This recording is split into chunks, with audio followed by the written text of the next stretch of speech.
अपने बच्चे को, अपने जिगर के टुकड़े को आखिरी विदाई देना किसी भी माँ के लिए दुनिया का सबसे बड़ा दुख है। आज इन 12 माँओं को इस तकलीफ से दोचार होना पड़ रहा है। ये तस्वीरें हैं इसराइल के गोलान हाइट्स इलाके की, जहां खेल मैदान में आकर रॉकेट गिरे और यहां खेल रहे 1 दर्जन से ज्यादा नौजवानों और बच्चों की मौत का सबब बन गए। इसराइल का इल्जाम है कि यह हमला सोची समझी साजिश के तहत लेबनान के चरमपंथी गुट हिजबुल्लाह ने किया है। इस्राएली फौज IDF का दावा है कि हमला फलक 1 रॉकेट से किया गया है, जिसका इस्तेमाल सिर्फ हिजबुल्लाह तंजीम करती है। वहीं हिजबुल्लाह का कहना है कि इसराइल ने लेबनान की तरफ रॉकेट दागे जो गोलान हाइट्स पर आकर गिरे। ये जिसकी भी हिमाकत हो, लेकिन दुनिया तो इन माओं की उजड़ी है। इस्राएली आर्मी ने कहा है कि गोलान हाइट्स पर उन ईरान में बने रॉकेट से हमला हुआ है जिनमें 50 किलो का हथियार था। ये हमला लेबनान के ईरान समर्थित लड़ाका तंजीम हिजबुल्लाह ने ड्रूज अरब के शहर मस्दल शम्स के एक फुटबॉल मैदान पर किया। हमले में मरने वाले 10 से 16 साल की उम्र के बच्चे हैं जो मैदान में फुटबॉल खेल रहे थे। आपको बता दें कि ड्रूज शिया इस्लाम का एक फिरका है। ये तस्वीरें हमले में जाबहक हुए बच्चों के जनाजे की है। पारंपरिक लाल टोपी के ऊपर सफेद टोपी लगाए ये लोग शिया मुसलमान हैं जो अपने बच्चों के ताबूतों को मस्दल शहर की भीड़ भरी सकरी गलियों से होते हुए कब्रिस्तान ले जा रहे हैं।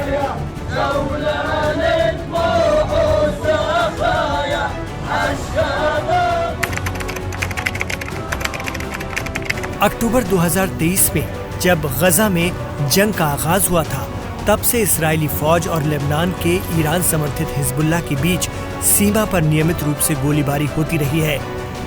गोलान हाइट्स के रहने वाले ये शिया मुसलमान कहते हैं कि हम बहुत दुखी हैं, हमने अपने बच्चों को खो दिया है, फुटबॉल खेलने वाले मासूम खिलाड़ियों को। आपको बता दें कि 1967 में इसराइल के जरिए सीरिया से गोलान हाइट्स पर कब्जा करने के बाद से मस्दल शम्स शहर के कई लोगों ने आज तक इसराइल की नेशनलिटी को तस्लीम नहीं किया है। इसके बाद इसराइली फौज ने साउथ और ईस्ट लेबनान के गांवों और कस्बों पर जवाबी कार्रवाई में बमबारी की है। इस बीच ईरान ने खुले तौर पर इसराइल को चेतावनी दी है कि अगर वो लेबनान में हिजबुल्लाह के खिलाफ सीधी जंग शुरू करता है तो वो भी विनाशकारी युद्ध करेगा। इस बीच इसराइल के PM नेतन्याहू ने आगे की कार्रवाई के लिए सुरक्षा कैबिनेट की तेल अवीव में बैठक बुलाई।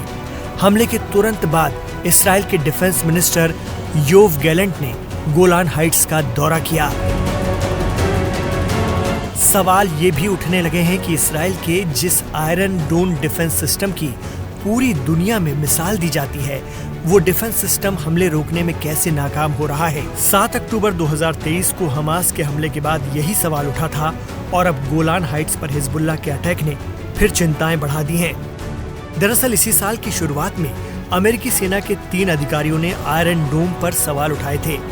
इन अधिकारियों ने CNN से बातचीत में कहा था कि आयरन डोम अब कमजोर हो रहा है और उसकी बैटरियां पुरानी पड़ रही हैं। इसकी वजह से रडार सिस्टम कम चल रहा है और कई बार चूक भी हो सकती है।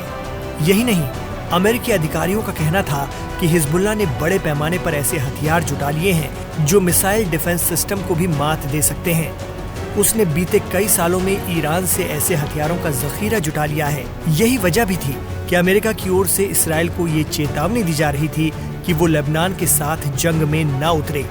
एक अमेरिकी अधिकारी का कहना है कि आयरन डोम की बैटरियों पर काफी दबाव है और अब धीरे धीरे ये सिस्टम पुराना हो चुका है।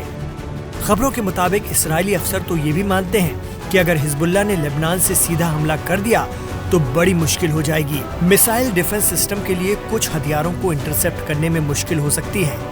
आयरन डोम की जो तकनीक है, उसके मुताबिक रडार सिस्टम के जरिए वो किसी भी हमले को इंटरसेप्ट कर लेता है और फिर मिसाइलें दागता है, जिससे दुश्मन के वार को आसमान में ही तबाह कर दिया जाता है।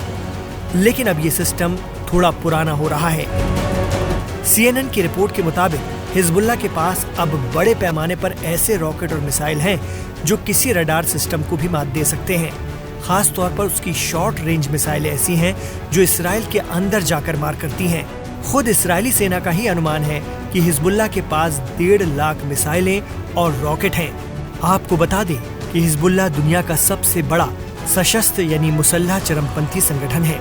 लेकिन इसराइल, हमास, हिजबुल्लाह के बीच इस रस्साकशी का खामियाजा भुगत रहे ये मजलूम, मासूम और बेकसूर लोग। कहा भी गया है कि जंग तो चंद रोज होती है, लेकिन जिंदगी बरसों तलक रोती है।